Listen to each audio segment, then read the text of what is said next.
তো বেগুন দিয়ে বেগুনি না খেয়ে আরও যে সবজি সহজলভ্য আছে সেটা দিয়ে খেলেই হয়, আমরা তাই খাই।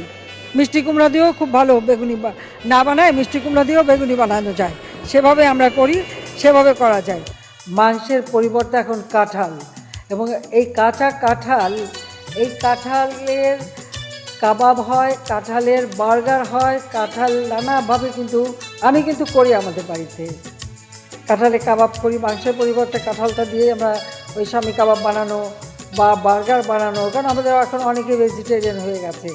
ডিম সিদ্ধ করে আপনি যদি জিপলকে করে জিপেও রেখে দেন, ডিম ভালো থাকে অনেক দিন। রান্না করার সময় আরামে রান্না করে খাওয়া যায়, ভর্তা করেও খাওয়া যায়। আমরা রাখি, খাই দেখে বলি আর কি। এগুলো তো নিজের থেকে শেখা। এখন থেকে কাঁচামরিচ কিনে রোদে শুকায় রেখে দেন, বর্ষাকালে যখন দাম বাড়বে ওটা কিছু একটু পানিতে রাখলে কিন্তু আবার তাজা হয়ে যায়, আবার রান্না করে খাওয়া যায়। সহজ বুদ্ধি। টমেটো, অতিরিক্ত টমেটো হয়েছে বলছে কি করব, আমরা রোদে শুকায় রেখে দেন।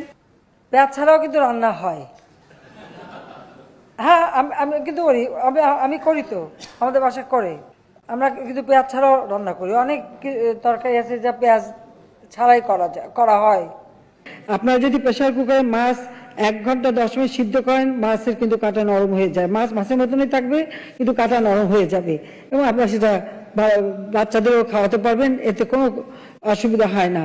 কাজে আমরা কিন্তু এটা করি, একটু রেসিপিও দিয়ে দিলাম সাথে, যাতে। বড়ই দিয়ে ইফতার করেন না কেন? আঙ্গুর লাগবে কেন?